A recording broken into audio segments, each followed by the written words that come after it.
Awesome. Well, I'm excited to do this from one Bitcoin lover to another. Ted. So just to hit, kick things off and start with an impact. In one or two sentences, why do you think Bitcoin is so important? Humans value what is scarce. Humans value things that are very hard to produce. If you look at all the things we value through history, it's like it's either very rare or very hard to produce. Bitcoin is the most scarce and hardest to produce thing we've ever invented. And money is an invention. And so Bitcoin is just the best form of money ever. Um, that's why it's so important. It's like we now, for the first time in human history, have perfect money. We've never seen it before. All you got to do is go back and study the history of money for like maybe 2, 3 hours. Just go look at where money started as an invention and where it is now, and the collapsing, I should say, of the fiat system. And you realize how we've never had perfect money ever until 15 years ago, Epic. 16 years ago. Yeah, epic. So, 2008 so was that's the 50, sorry. yeah, I What? was just gonna say 2008 was the release of it of the paper, right? And then 2009 in January 2009 is when the network kicked it off. So exactly that, 15, 16 years ago. Sorry, I interrupted you. You were saying. It's just Bitcoin is perfect money. So like what made you get to that realization? What was your own kind of personal journey with Bitcoin? Like what sparked your initial interest and has made you fall ever further down the rabbit hole? There's two things that I've studied probably more than 99.9% of the population. Only two subjects, maybe three subjects that I've studied more than 99.9% of the population. And I've put in thousands, plural, of hours in studying these three topics. The first topic was fruitarianism, like how humans can survive on just fruit and how it's our optimal diet. And so growing up from age 19 to now, I'm 34, I still study fruitarianism. I love that topic. It's so fascinating to me. So 15 years of study of fruitarianism. And then I was a broke fruitarian. I was very healthy, but very broke. And so I started studying how to make money online with digital products and sales. So I studied that for a good 10 plus years. Very niche specific, like make money online with digital products, coaching courses, that sort of thing. And now I'm making very good money with it. So now I'm healthy and I've got the money. But then I started to notice that inflation was eating away at my wealth. I started noticing everything going up in price far more than the 2% inflation that they claim, much higher than 2% inflation that they claim. And I'm like, I kept calling all my rich buddies when I started making money. I'm like, yo, what do you do with your money? What do you do with your money? Like, what do I do with it? I was like stressing out. I had this money, but I didn't know what to do with it. And so I called up all these different people, and some would say put it in silver, some would say put it in gold, some would say buy life insurance, some would say buy bonds, some would say just diversify, spread out across the stock market. You can't go wrong with S&P 500, blah, blah, blah, blah, blah, right? Nobody said Bitcoin, none of them. And it wasn't until my sister bought some Bitcoin at 500 bucks that I learned Bitcoin was a thing. I was like, wait, you spent $500 on fake internet money? You got scammed. Oof, I forgot it. Still to this day, I remember what it felt like to think how dumb she was. I was like, oh, because her boyfriend convinced her to buy it. She has like some Russian hacker boyfriend. And I was like, wow, you'll just do anything your boyfriend says without even thinking. You're so dumb for buying that Bitcoin. And then it wasn't until maybe like a year or two later that I was making YouTube videos this whole time talking about my fruitarian journey, trying to make money online, right? And this fan of mine really liked my videos. And he's like, hey, Ted, I love your stuff. I want to send you some Bitcoin. And I was like, okay, that sounds cool. How do I get Bitcoin? And he's like, here, just download this wallet. So I downloaded the wallet on my phone. And he's like, cool, what's your address? And I'm like, what's an address? He's like, this long text, just hit copy. So I copied it, sent it over to him. Boom, I get a notification. So-and-so has just sent you some Bitcoin. I was like, sweet. I got some Bitcoin. And for some reason, I liked it. Like I liked having this digital asset. It felt really cool. It's like almost like a little collection of a digital thing. I was like, sweet, I have something. What's it worth? And I went and I looked, it was worth like whatever, $37 or something, which today is now worth probably many thousands of dollars. Um, and then And now that I had some Bitcoin, I was now interested because I was now like invested, right? I was now an asset holder. And then I was so lucky, bro, that I made this friend because I went to this float tank. I liked floating. You know what a float tank is? Yeah, they're awesome. Isolation chamber, yeah. I was floating at this local float tank called the Cloud9 Float Spa. And the owner, his name's Travis. Him and I, for some reason, hit it off. Really cool guy. And one day he texted me or I texted him. I was like, yo, you want to go for a walk? Just go like hike around. I don't know why we decided to go for a walk. Maybe we want to talk business or something. I have no idea. But throughout the walk, he introduced me to blockchain. He's like, yo, have you heard of blockchain? I'm like, no. And for the next 3 hours, he talked to me all about blockchain. He didn't even really mention Bitcoin. He mentioned like just blockchain, like the foundational grounds of it all. And I was like, blockchain is dope. How do I make money from this blockchain thing? And then he started telling me about different cryptos and shit coins and ICO bullshits, right? And so I ended up investing in some ICO bullcrap that just completely was a rug pull. Um, and I also invested in some Bitcoin, thinking that was pretty stable. So 2017, bro, I invested in some Bitcoin. It was like 4 grand at the time. And I was like, fuck, I missed it. My sister paid 500, now I'm paying 4 grand. I'm like, whatever. It might go to like 5 or 6 or 8 grand. I'd be stoked if it doubles. And then ever since then, I just started chipping away, DCA ever since 2017. Just kept buying more, more, more, more, more. Kind of like sailors, like always buying at the top. I don't care what the price is, just keep loading up, keep loading up, keep loading up. And I bought plenty of shit coins. I bought plenty of ICO pump and dumps, rug pulls. I've been through all that, and now I just a clean portfolio. Right now, it's like mostly Bitcoin with some Solana and what else do I have? Some Ethereum. I don't want to get rid of. I fucking hate Ethereum. So just basically Bitcoin and Solana. I love how And sorry, last thing, I'm gonna get rid of my Solana as soon as it goes up a little bit and just move it all to Bitcoin and just be done. I love how you had this like when your sister got it, it was like, what is this thing? She's and then you went through your own kind of journey, right? Where you're like, oh, this is actually quite cool. And then before you know it, you're like, you were totally bought in, right? Well, the totally bought in thing is still under development, bro. I've been studying this since 2017. And to this day, I'm still buying in more and more. Like I'm still reading about it, learning more. Like I'm still skeptic of some, like there's still a little bit of skepticism going on. Like maybe like 1% skepticism still. I'm trying to like overcome that last 1%. I'm trying to find like a loophole or like a glitch in the system or like I'm trying to find some way how it's not legit. I'm actively trying to debunk it, but I can't. Like the more I look into it, I'm like, this is just so bomb proof, dude. It's so bomb proof. Yeah. But that skepticism is healthy, right? It means that you're, constantly questioning those assumptions, right? For someone who's kind of, just getting started, like how would you explain Bitcoin in simple terms, right? Like, from this evolution that you've had, because maybe for someone starting now, they still think that $500 in Bitcoin would be a scam, right? How do you kind of like obviously, Yeah. they need to learn themselves, but what's that initial kind of seed, right? There's one truth that has never been debunked, and that is throughout history, humans have all money has always flown to the hardest asset.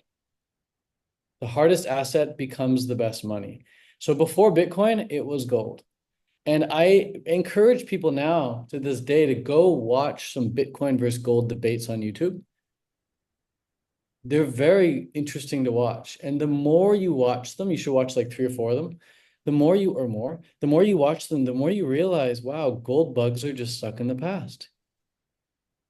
When you watch a gold versus Bitcoin debate, you start to realize that Bitcoiners agree with most of the gold stuff, but then just make it better by digitizing it. Like, you can't tell me that a physical photograph is better than a digital photograph. Digital is way better. It doesn't break down. I can send it. It goes, like lives forever. I can edit. I can crop it. I can do all sorts of cool stuff with it. Why is this one little piece of paper here better? It can get water damage. It can get rip. It can burn. It could be a fake, whatever. Like Digital, it's like imprinted with the code, you know it's legit if it's on the blockchain. Like no, you can everything that's digitized is better. Well, I mean, not everything, but like assets, like your calculator, it's better if it's here, and camera, it's better if it's digital. Like everything digital is um better, except for like obviously the human experience, like touching somebody, you know. That's pretty much the only thing that's not better digital. But everything gets better when it's digitized, including money. So that's what I would say is just go look and where's the money flown? Where do the rich people put their money? Because if study billionaires, man, do billionaires have billions in the bank? Yes or no? No. Do billionaires have a $1 billion savings account? No. Do they have a $1 billion checking account? No. Then why are you stacking all this money in your savings and checking account? And where do billionaires put their money? Sure, some put it in real estate. Why? Because it's hard to produce land and it's scarce. Some billionaires put it in gold. Why? Because it's hard to produce and it's scarce. A lot of billionaires nowadays, though, every day, more and more billions are going into what? Bitcoin. Billionaires are selling their gold. Grant Cardone is selling his real estate and putting the money where? Bitcoin, because it's harder and more scarce. So, in the same way, you'd never sell your US dollar and hold it in Turkish lira, or you'd never sell your US dollar and put it in the Venezuelan bolivar, or whatever it's called. You'd never do that because that's just like laughable. Why would you sell your Bitcoin and put it into USD? Like you don't want to go down from hardness. Everyone goes towards hardness. Money doesn't move away from hardness, it moves towards it. So now it's become like automatic instinctual for me. Every time I get a big deposit, every time I make a sale in my business, I'm like, oh, put it in Bitcoin quickly. I don't want that cash. Harder, harder, harder. I want to go towards hardness. That's a really good analogy. I feel like Michael Saylor is a big proponent for that theory, right? He kind of is always kind of discussing like, why would I hold this other asset when I could hold, Bitcoin? It is the hardest asset out there. Yeah. You know the story of like those, I think they call like rye stones. What were those stones called back in the day? Isn't that the story of a small Yappy Island or something. yeah, a small island Yeah. where they had all their money was basically written on a piece of stone. They kind of half a piece of stone say, hey, now this piece of stone is yours and this piece of stone is yours. Yeah, I believe they're called rye stones, something like that, on Yap Island. And the reason they worked as money for so many years was because they were so difficult to produce because they were these massive boulders that had to be rolled in, and it required hundreds of men to roll in these boulders from very far away. So whenever a new boulder arrived, people prized it and like this is money. But then what ended up happening was this American guy got shipwrecked and they like saved his life and he realized how money worked there and he had the intelligence of like the first world technology. So he's like, guys, I'll be right back. And they had like coconuts, they were making coconut oil and stuff, and he wanted their coconut oil. So he's like, I'll be right back. And he knew how to like produce more of these rye stones. So he ends up like getting a bunch of these big boulders and he loads them up on a boat and just boats them on over. And he's like, hey guys, I got more stones for you. And like in abundance. And the leader of the island was like, no, we're not accepting these stones. They were too easily produced. In other words, like they're kind of counterfeit. And they wouldn't accept them as money because they were too easy to produce. And they knew that it's only valuable because it's hard to produce. So if you can use first world technology and just produce them by pressing a button and getting some machines to drive it over on a boat, that's not money. We don't want it. But what ended up happening was people on the community were like, hey, he won't accept it, but we'll accept it. Give it to us. So they were now using these counterfeit rocks, and then the money collapsed. And now you go to the island. Now to this day, you can see these massive boulders, and there's so many of them because they were artificially, not artificially, but they were technologically harvested. So that's, I mean, just goes to show how humans value difficulty of production. 100%. Scarcity is an important function of value, right? If you have no scarcity, I mean, like one thing I often think about is like clearly for humans, water is the most valuable thing, but it's not scarce, right? Planet is full of it. So it's inexpensive. But in a, apocalyptic scenario, which hopefully will never happen, if there was a limited amount of water, you'd be like, holy that would be super expensive, like getting hold of that, right? So even if something is incredibly important and useful, but it's not scarce, it loses its value, right? Yeah. And vice versa. Even if something is useless, if it's scarce, it's considered valuable. Like, yeah, it's just like something just needs to be scarce, and that alone, it's scarce and difficult to produce. And that alone creates value. It doesn't have to do anything. Painting, even an ugly painting, was difficult to produce. It's very scarce for some reason. Other people value it, so we value it. You know, um, doesn't even need to do anything. It's interesting. In fact, like if you have a money, like people say, oh, Bitcoin has no intrinsic value. That's a good money. Because if gold it can be used for jewelry or whatever, then it won't be used as money. Or if a painting is used as money, well, I'm using the painting right now to decorate my wall, and I can't use it as money. I can't go buy coffee with the painting. I can't chip off a corner of the painting and go buy coffee with it. Because painting has this other use, because it has intrinsic value of being a decorative asset, I can't use it as money. Gold has this intrinsic value of being a decorative asset as well, because it's used for jewelry. It's not as good for money. Like people don't trade in their gold watch to buy a coffee. Whereas Bitcoin has no intrinsic value, which makes it good money. That's a feature, not a bug. But people don't realize that they talk shit about Bitcoin. Like, no, there's no value, there's no value. It's like, bro, that's what makes it good money. I was going to ask you, which I think you've kind of answered it, which is what do you think is the biggest misconception about Bitcoin, especially to new people? I feel like that might be it. That might be it, right? Yeah, the other one is it can be hacked. That's another one. Um, but so can everything. So can your house. So can your child. Like your child can get kidnapped. Like everything can be stolen. Beautiful thing about Bitcoin is that you can store it in your head, and the only way someone's going to get it is if they torture you and sit you down in a chair and pry out your fingernails one at a time with a pliers. Then you might give up your keys. Or they kidnap your family, threaten to kill your family if you don't give up your keys. Sure, then you probably give it up. But that's extreme, dude. That's super extreme. It's not as easy as how they just went and killed Peanut the squirrel. Just walk in this guy's house, take the squirrel, done. Which they can do with your gold. They can do it with your fiat. They can press a button, freeze your bank accounts like they did with the Canadian truckers. Um, yeah. So that's a misconception. People are like, oh, it can get hacked, but dude, so can everything. Yeah, and the cryptography, I think often people are like worried about the cryptography and they're like, well, what happens, if we're they figure out a way to break the cryptography? It's like, dude, we use that cryptography for everything, like for the internet, for securing nuclear weapons. If they break that cryptography, there's pretty serious things that are going to happen. I wouldn't be worried about Bitcoin. And actually, the fascinating thing is that Bitcoin is an evolving asset. There are actually people developing and programming on it. It's slow to evolve, but it is evolving. And it would probably be one of the fastest things to have, a new resistance, if quantum computers or something like that can hack the cryptography, they'd be one of the fastest things to make a new resistant cryptography for it, right? So that Yeah. that's a But security that most people don't even like kind of realize, it's pretty fascinating. it could fork. 100%.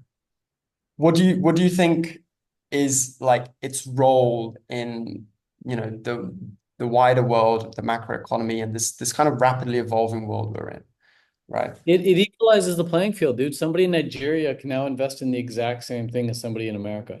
Somebody in Ethiopia can now take their shitcoin fiat and put it into Bitcoin.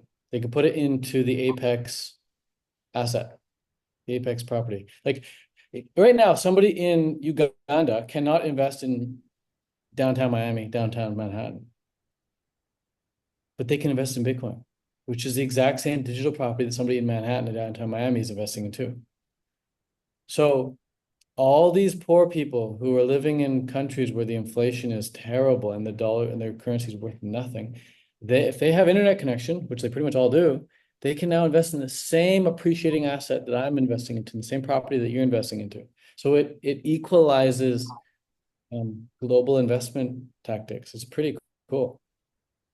It's incredible, isn't it? And I think that on top of that, it's like you can trade with each other regardless of where you are in the world, right? So like Oh, if we're both accepting the same asset to invest in, then we're also accepting that asset to do business in. And so you're in downtown Miami and someone else is in Uganda, and you say, hey, look, I'll pay you X amount in Bitcoin for this thing. It's like, great, you just instant transaction. I mean, there's a time for the transaction to go through, but it's not that long and it's settled relatively. quicker. Yeah, it settles much quicker than, any international transfers ever have. Um, Even even if that was the only use case of Bitcoin, and even if it wasn't appreciating, even if it was tied to the US dollar, but it still allowed us to go peer-to-peer transaction like that, that alone would be worth this conversation right now. 100%, 100%. That alone would be That's worth people wearing incredible. a t-shirt that says Bitcoin on it because they're like, why do you like Bitcoin so much? Like, because I can trade with somebody around the world with basically no fees. Exactly. That It's insane. alone is worth a product, you know? Um, PayPal can't touch that, Stripe can't touch that, credit cards can't touch that, like banks can't touch that. Like they suck so hard compared to that. So that alone is a benefit. The fact that it also appreciates over time, the fact that you can carry it in your head, the fact that it can't be seized, those are just like cherries on top, dude. 100%. I couldn't agree more. I think like it's just taken, finance and just trade to another level. And it's attractive for everyone because of these properties, right? The hard limit as well. This is something often people don't realize, but there is a limit. There's 21 million that can ever be mined, and it will never be more than that. And so, it is very much like we've been saying the whole time, a hard asset. Um, what's your perspective with all of this that we've discussed? Like, what's your perspective on Bitcoin's future? Like, I think there's several kind of slices to it. Like, there's the next 5 to 10 years, 20 to 30 years. 50 years is very hard to predict, but maybe 50 years. Well, how do you kind of see this, in your mind evolving over these kind of periods?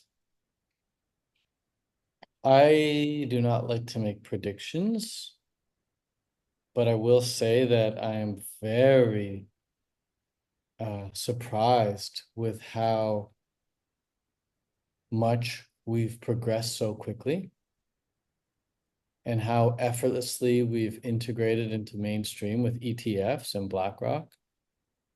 Like has not been an uphill battle. Like it's just like it's being adopted, it's being received so well. It's being received very well by the regulators. It's insane. You'd think there'd be way more fights put up, there'd be way more protests, there'd be way more backlash, there'd be way more threats from the government. There's nothing of the kind. Maybe in China or something, maybe in North Korea where you're not allowed to own property.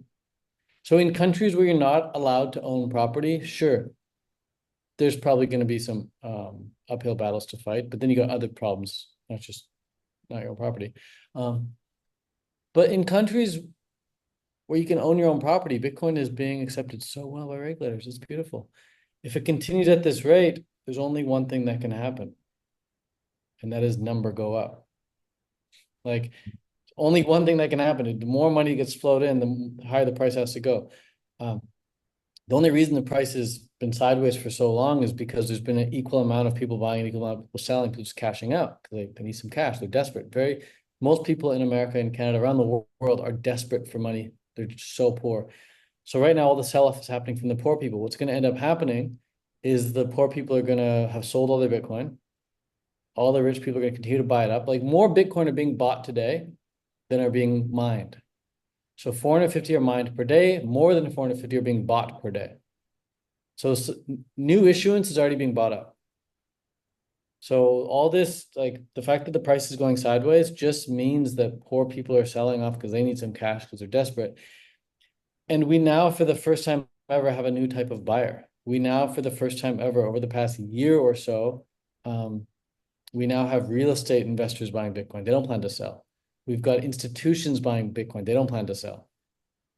We've got countries buying Bitcoin and they don't plan to sell.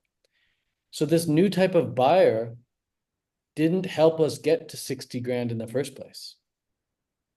We got to 60 grand from peasants. We got to 60 grand from plebs.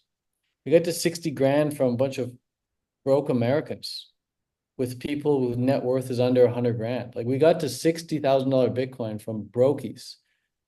Now we've got the billionaires investing and they are not selling, bro. This stuff's getting eaten up at a faster rate than ever before, and it's not going to be released back into the market. So it's just a matter of time before, this is my future prediction, that we see this God candle and there's no coming back. So now is, I'm making this video on November 5th. I would say November, December, January, these are the last 3 months to get in early. This is the last time to pack our bags. January 2025 is year one.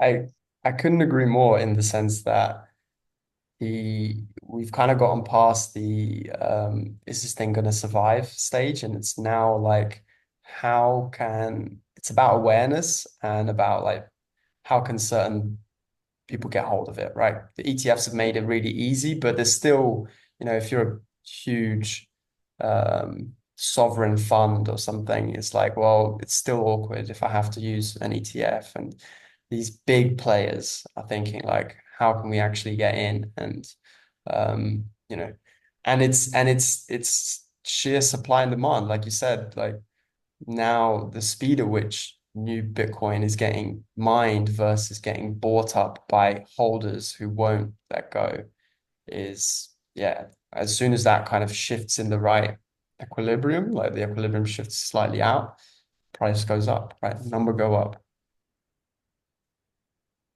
But That's it. it's pretty incredible to think. I mean, we've got people like Saylor who are incredibly bullish, right? Michael Saylor from MicroStrategy. And he's got like a graph where he puts Bitcoin at like, I can't remember the percentage, but it's something like, I'm going to make up a number that's slightly off, but 10% of all assets in the world are like, it is Bitcoin, right? That's a huge statement. I would tend to think that's very possible. Um, how do you kind of If there's one that? thing, yeah, there's one thing business has taught me.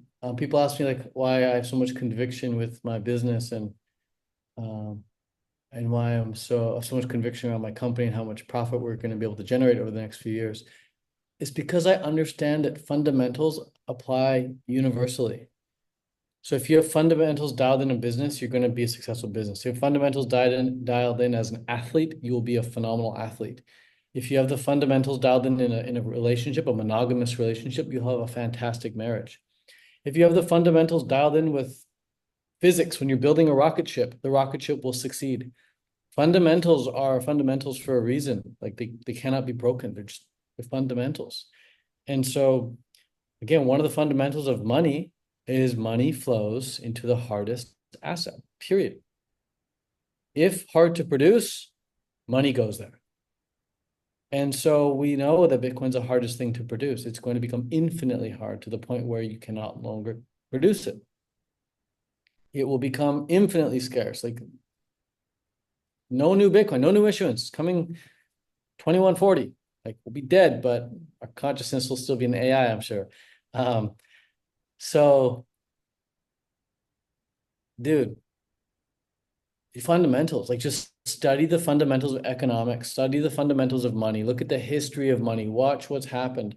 Every time there's a new era of money, it always dies out and a new era spawns in and claiming to be the next awesome one. Um, when money was backed by gold, dude, that was pretty cool. And it was so cool that the government had to kill it. The government's like, this is too like ethical. Let's take it, let's go off the gold standard. Um, and now BRICS, right? BRICS wants to bring back the gold standard. BRICS is like, clearly this fiat shit isn't working anymore. Let's go back on gold. So this new era of BRICS wants to come out. That'll be pretty cool. But I think that might be overshadowed by Bitcoin. We'll see. For like the most, for people who don't fully understand, Can you explain a little bit like what the gold standard meant and what the world we live in now? Like what's fiat to most people? Like fiat is a term that we use, right? Like in crypto, but most people fiat is a type of forward car. Uh, yeah, fiat just means this money is worth whatever I say it's worth. It's worth whatever the government says. It's worth whatever the issuer says it's worth. So fiat currency is what we now have because the government says it's worth $1. So you used to say, okay, cool, it's $1. Um,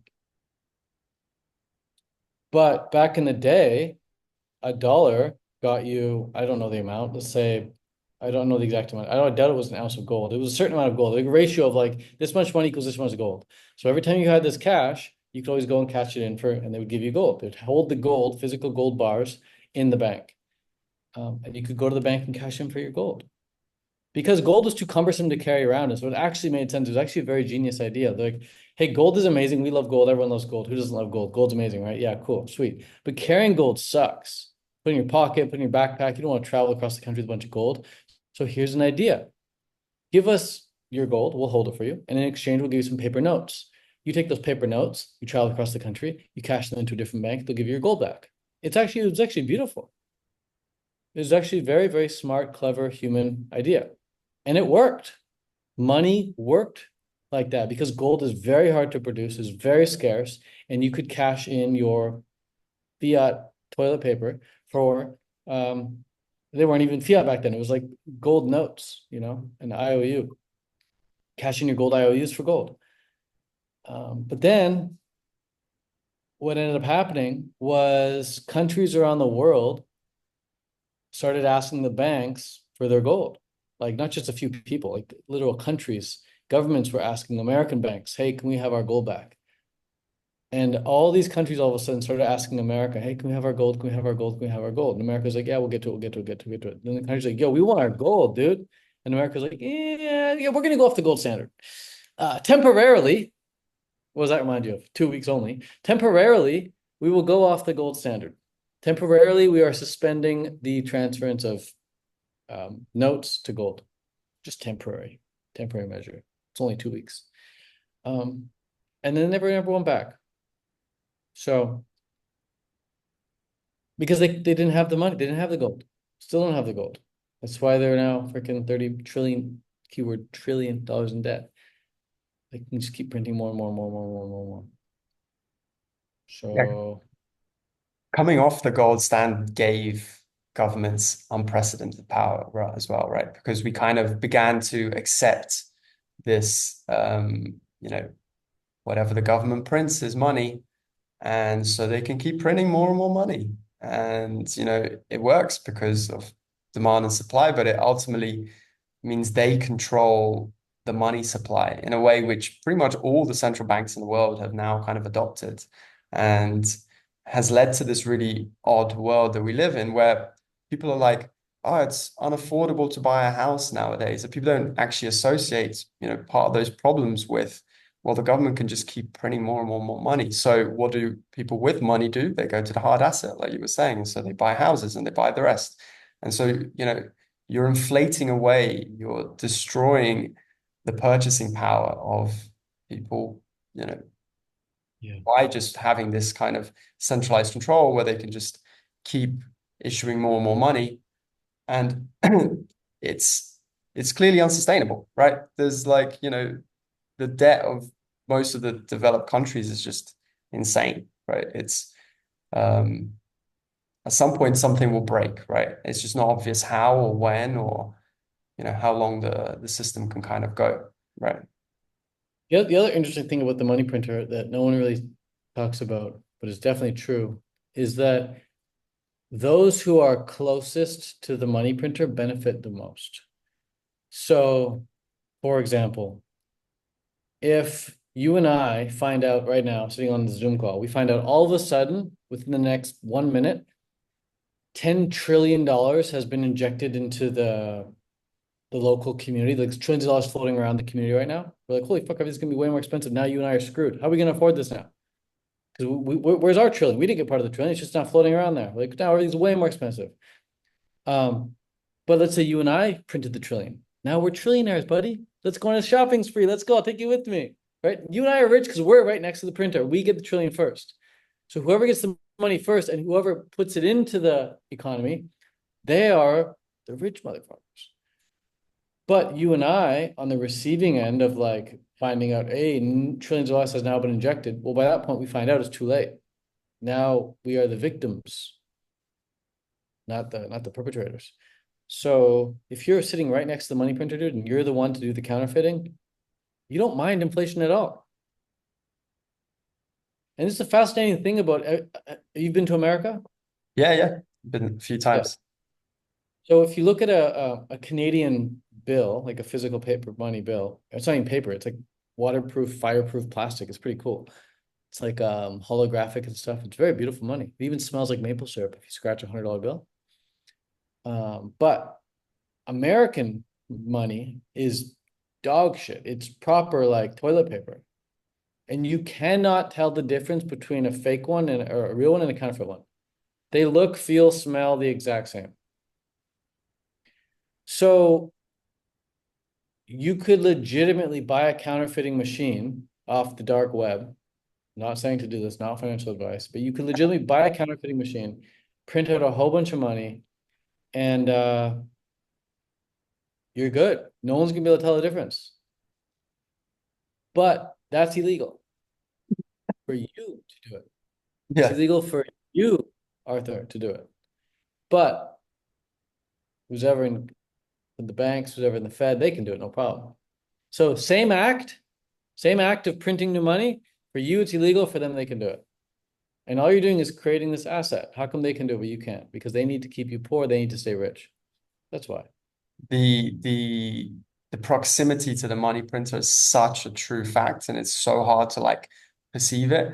But one of the interesting things that happened, this is kind of part of the genesis of Bitcoin, was the 2008 financial crisis, was, because the banks were so important to the system, if they were to fall over, topple over, a lot of the system will topple over. So what they did was they printed more money, and they made sure, in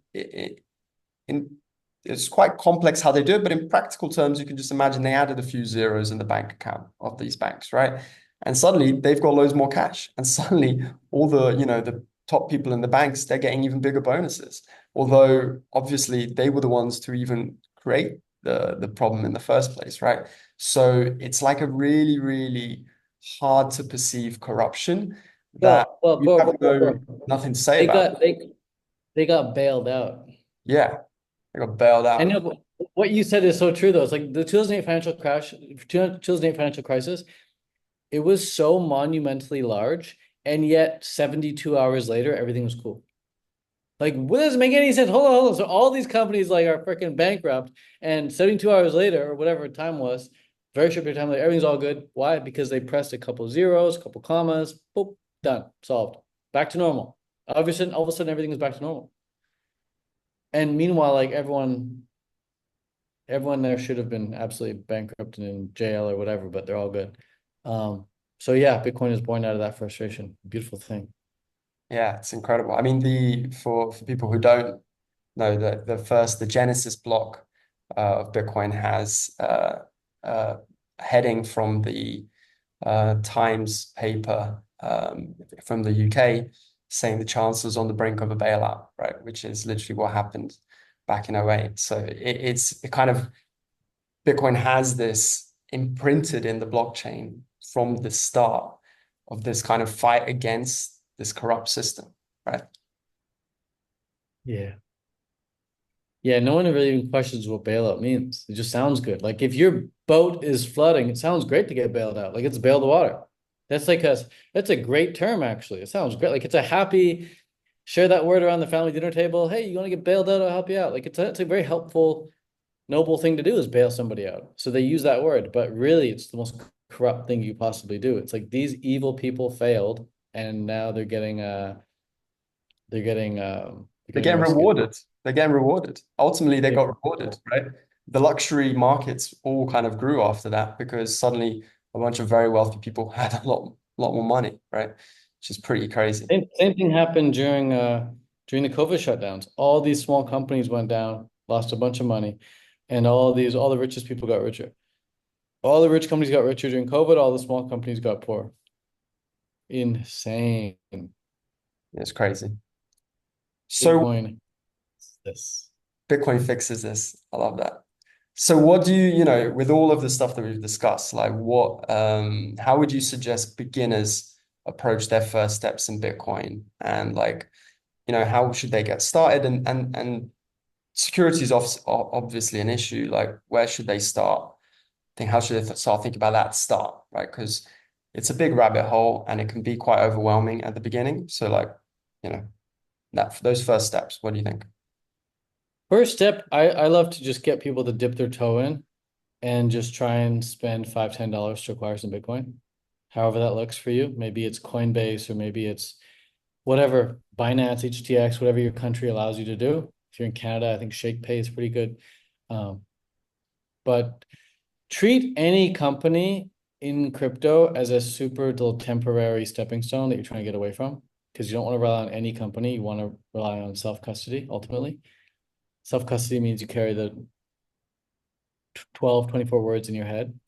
So you're using these companies as like a 24-hour, 48-hour, 72-hour stepping stone to buy some Bitcoin and then move it into self-custody. So I would study how to buy money on an exchange, or sorry, how to buy crypto, how to buy Bitcoin on an exchange, how to transfer money from your bank or credit card onto an exchange to buy some Bitcoin. That's the first thing I would study. Might take you 5, 10, 15, 20 minutes to figure that out. And then I would study how to create a seed phrase, how to create cold storage wallet. And you can either use, you can either use cold wallets or you can use what do they call them? Hot wallets. I you could experiment with like a cold card, research a cold card, or you could research like a Trezor. You could research the controversy around Ledger. See if that's too sketchy for you. Um, but yeah, just research cold storage. That's a big research cold storage and research security measures of securing your 12 words seed phrase. Yeah. Dude, pop quiz for you. I wonder if you're gonna get this. It's a super niche question. I Um, didn't know the answer a few years ago, and I couldn't even find the answer when I Googled it, but I found out the answer. Hit me up. Let's say you got a 24 word seed phrase or a 12 word seed phrase. How many characters is the minimum per word? That's a good question. I think the words need to be at least 4 characters, but I can't remember the way that the seed phrases ultimately work is that they map onto a private key. And private keys are really hard for a human brain to understand, but a private key has, I can't remember, 128 or something characters, something like that. And then, well, I don't know, 60 characters, can't Hold remember. on, hold on, hold on, hold on, hold on. Does it matter? I mean, it matters if it's 24 or 12 words, right? Because if it's 12 words, it's this many characters. If it's 24 words, it's this many numbers. Yeah, so the private key ultimately is always the same, but the way you encode it, you can encode it with 12, 16, 24 words, right? So it just a different form of like encoding the same private key. Um, like the Okay. private key is just a kind of cryptographic thing, and then the seed phrase is like a human, easy for humans to understand and easy for humans to memorize. This otherwise impossible thing for us to remember, right? And there's like a So, set dictionary for each of those like bytes, like a certain set of bytes will equal this word, certain set will equal this word, certain set will equal this word, right? so I also thought it was four. And so I was horrified the other day when I went through and looked at my seed phrase, because I like to look at it periodically. And I went to go look at it to confirm what I thought it was. And there was like this word I didn't recognize, and it was a three-letter word. I was like, fuck, am I missing a letter? Because the three-letter word also could have had like an extra letter or something. I'm like, did I misspell this? Like, how is there a three-letter word in my seed phrase? I'm like, I'm fucked because I needed it. I got logged out of my wallet and everything. I needed to like actually use it to get in because the pin wouldn't even work on my Trezor. Like I needed the 12 words. So I go and I look and I'm like, oh my God, my heart was like, And I skipped. I was like, oh, that can't be one of the words. Like it must be a different word, and it wouldn't work. And I was like, shit. So I just put in the three-letter word, and then ah, it worked. So I found out the scary way, but you can have three-letter word. Yeah, because ultimately it's about the encoding. Like, I guess it would be possible maybe for even two-letter words. It's just I think the way that the dictionaries were created, because there was a specific bit for this that the Bitcoin has created in like 2014 or 13, where they made this dictionary. Whereas like obviously these numbers are really hard to remember, and these numbers and letters are really hard to remember. So let's make this kind of human legible thing. And they created a dictionary where it's like this word maps to this thing, this word maps to this thing, this word maps to this thing. And I can't remember how many words there are. But I guess in principle, it doesn't necessarily matter, just thinking out loud now, it doesn't necessarily matter how many letters the word is. But just for the variety of words they have, they, Let's there see if go is on here. G. Where's G? Go is not. So no two-letter words, no two-letter. unless let's try TO. Oops. Yeah, here we go. This is it. This is exactly the dictionary. TO is the word. Where's T? Here we go. Yeah, there's no two-letter words. There's toe, so they have a 3 1 there. There's toy. Yeah, there's Yeah. toy. So yeah, I guess there's probably also something related to like the ease of like making a mistake, right? Dude, imagine you have 24 three-letter words. Yeah. Toad, toy, soy. Yeah, that'd be so funny. Zoo. I I think I had zoo a long time ago. you I try and turn mine into a like a story in my head. yeah, But that's what like here's mnemonics are kind of created with that intention, right? Hmm. yeah, but here's what I actually did. And a lot of people are scared by this, but I had to do it. So initially I wrote it down and I had it hidden in my house in a super safe place. But I'm like, that's so fucking dumb. Because if my house burns down, it's over. It's gone. It's not in here anymore. I've like put it on the piece of paper. I forgot it. Gone. So piece of paper is done. So then what I did is I put it in this metal fireproof thing and I made two copies. I hid one copy here and I hid one copy there. No, I made three copies.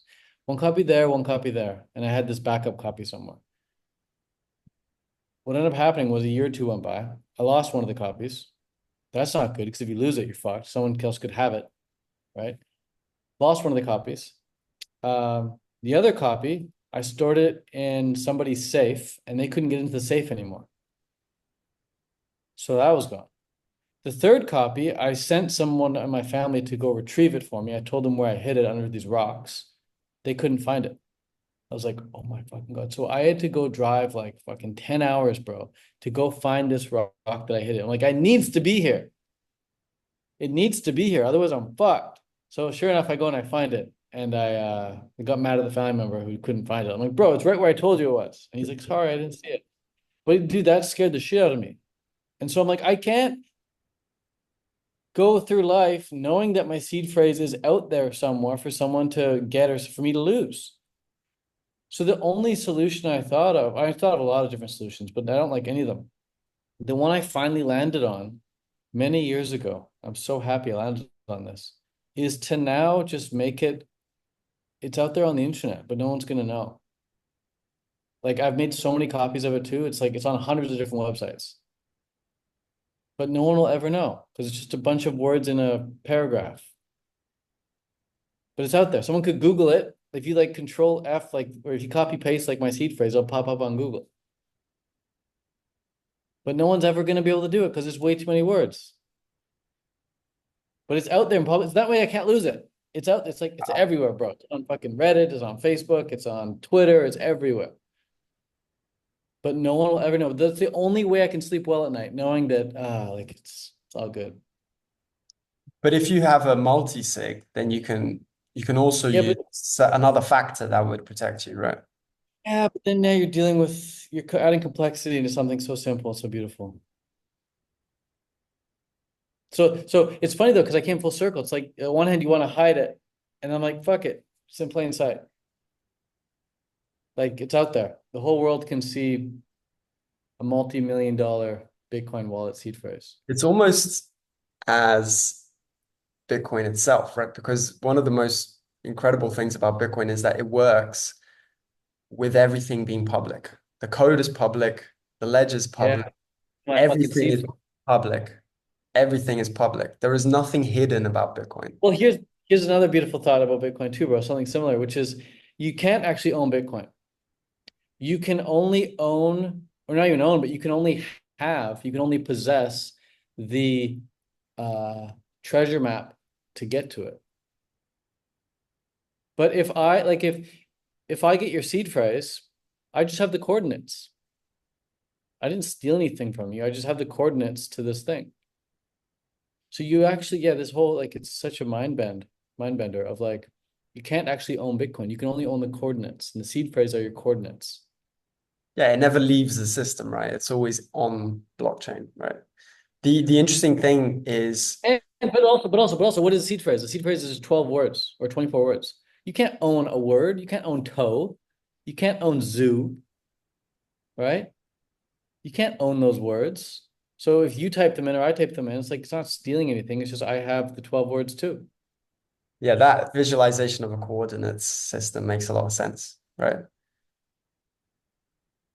Like in an infinitely sized, I think the number of different possible combinations of like That's such a fun, it's a is fun rabbit hole to go. yeah, is something insane, like the number of atoms in There's the more. There's more. visible world, More right? combinations. There's more combinations than atoms in our known In universe. our known universe, something along those lines. Yeah. So it's like if you were to grab every single tiny atom in the known universe and just go through and find them, you have the coordinates for this one here, and this is the one that holds the keys. Like this is the one that holds those assets, right? It's like, how are you going to search through that?